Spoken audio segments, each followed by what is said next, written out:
time set for preliminary examination on a pending alleged child abuse first-degree case, potentially punishable by any term of years up to life. Court's, of course, aware that there has been a very significant development. The alleged victim here, I understand, has passed away. Is that correct, Mr. Smith? Your Honor, that is correct. This morning is the date and time set for preliminary exam. However, as the court has made us aware, he is aware, this court is aware of the change in circumstances on this case. With that, we have an examination of the child scheduled for tomorrow morning. Medical examiner. Medical examiner will be doing an examination first thing tomorrow morning on Damian.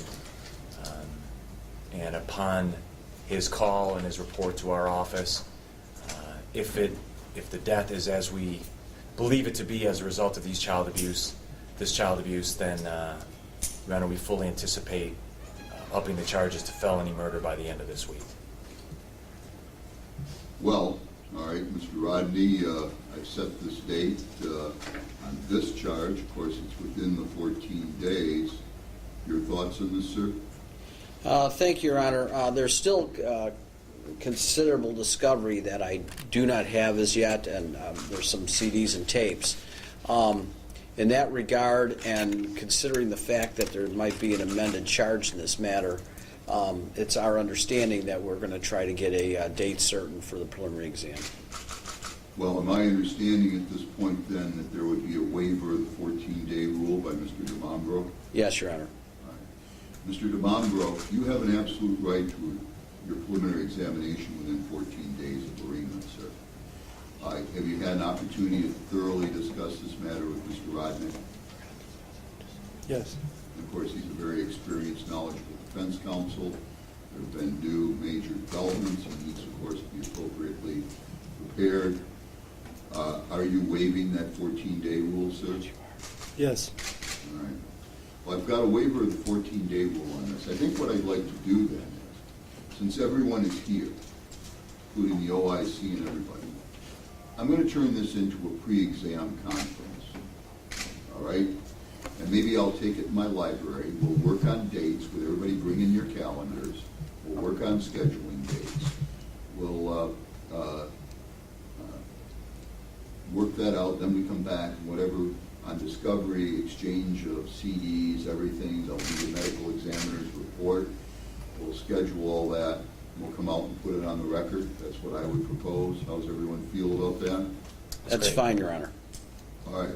I'm going to stand adjourned for a bit here. Your Honor, if I could address bond before we... I revoked bond this morning. I ordered him to be held without bond, pending the charges when the news reached the court this morning. Is there anything else, Mr. Smith? That will suffice. That's exactly what I was going to ask. Thank you, Your Honor. And, all right, that's what I did.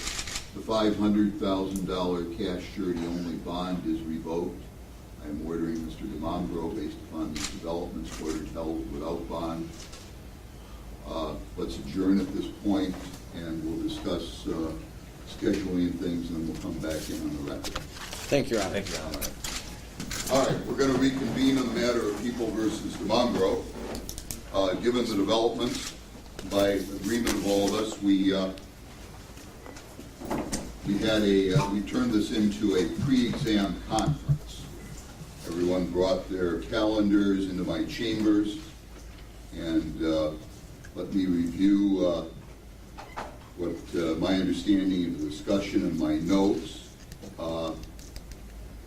At this point, the examination in the alleged child abuse first degree, of course, is adjourned. But 14-day rule has been waived by Mr. Dimambro. If there is an amended complaint, then the arraignment on that will be first thing in the morning on Tuesday, September 10th. Is everyone in agreement on that? Yes, Your Honor. Yes, Your Honor. All right. Now, what I like to do is I would like it to be just as promptly as transport's here, because as you know, I've been setting other cases for the 10th. I'll have a busy docket. Mr. Rodnick will get you in and out. Mr. Smith will get you in and out. Okay, so I'll take it first thing as soon as transport's here. All right. then my understanding is that all of the discovery, what I would call the material, that's in the possession of the prosecutor or the sheriff's department will be produced for Mr. Rodnick forthwith. Is that everybody in agreement on that? That is correct, What's Your in your Honor. possession? Yes. As to medical records from Children's Hospital that may be relevant, medical examiner's reports and all, my understanding is the target date is to have that all completed, exchanged by Friday, September 13th. Is that also correct? That is correct, Your Honor. That's correct, Your Honor. Do you feel, Mr. Smith, that that's reasonable, given that these things aren't in your control? You feel, having discussed this with the medical examiner's office and all, that that's a reasonable date? I believe it is, Your Honor. We've already been in contact with the hospitals and the medical examiner, and they are very aware of this case and are moving things as quickly as possible. All right. Please inform the court as soon as possible if there is any problem with that date. I would also like to have this reduced to, given the nature of the case, an order that I'll sign. All right. And then, Mr. Rodnick, it's my understanding that based on your calendar and your conversations with Mr. Dimambro, I will set the examination date in this matter, whether it is on the charge as it sits or on an amended complaint. An exam date certain on Thursday, September 26th. Is that all correct? Everybody in agreement? We brought my clerk in. Okay. Yes, Your Honor, we are in agreement with that. All right. Yes, Your Honor. I do have, as I caution, I have a few misdemeanor ordinance cases that morning, but I don't think I have too many of them, and I can always handle them, when we take breaks and things. So I need to keep that docket, but everybody I know will be understanding of that. Is there anything else at this point that we can do on this, or anything else to come before the court? No, Your Honor, the prosecution should be able to abide with all those dates, and we will be ready to go on the 26th. Rodney? Yes, Your Honor, the same here for the defense. We'll be ready to go on September 26th as well. Mr. Dimambro, sir, do you understand everything that's happened today? Yes. Okay. All right then. On this case alone, we'll stand adjourned. And Mr. Dimambro, you are in the deputy's custody, sir. Thank you very much, Your Honor. In order, gentlemen. Absolutely. Yes, Your Honor. All right. Thank you very much.